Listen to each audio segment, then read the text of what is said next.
Hi, George here, and we're going to be doing a clever trick to add a lot of color into this picture, just like that. It's fairly straightforward, but it's a couple little tricks in here you may not have seen before. So first, I'm just going to delete these layers up in here and get us back to the original image, just like that. If you want to use the same image, there's a download link for this in the description. Okay, the first thing is to go over here to the background layer. It's your only layer right now. Right-click where it says background and duplicate layer. Choose OK. There we go. Normally I do this as a safety, but in this case we're actually going to be using this layer up here, so we're all set. Now go over here to layer. We'll be using a new adjustment layer, and this time come down here to the gradient map right there. What this does is it maps a gradient onto the light and dark parts of an image. Where it says use previous layer, check that, choose OK. You can see what happens in here.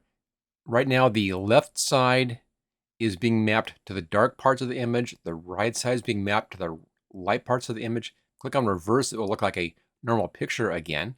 But click on the gradient itself right here. And you want to use a gradient that is dark on the left-hand side and light on the right-hand side.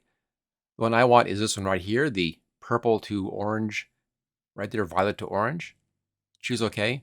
So it looks like a positive image. We haven't changed that, but it's added in all this coloration. So all the darks now are going to purples and all the light parts are going over into the oranges, which is perfect.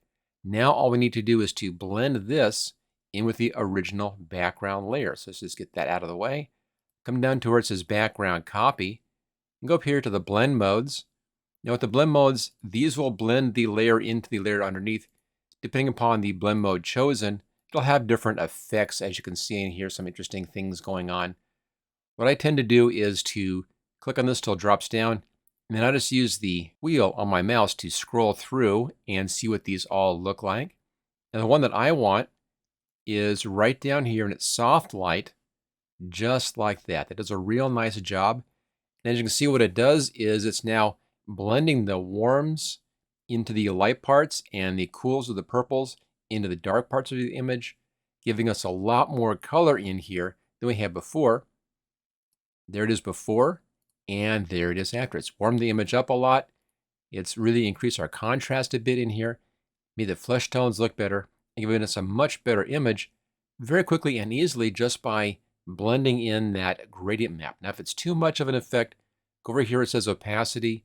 You can then bring that down and kind of limit your effect in here by adjusting the opacity of that layer. I'll do it full strength though for this. So there we go. Real fun, real easy way of adding in a lot more color into an image without actually damaging your original image. It's all done here with adjustment layers and blend modes. If you like this video, hit that like button, click on share, click on subscribe. My channel is completely fan supported. If you want to help support my channel, help me make more videos in the future, then consider either getting my full training course for Photoshop Elements or take a look at my Patreon. There's a link for that right down there in the description. And I'll see you next time.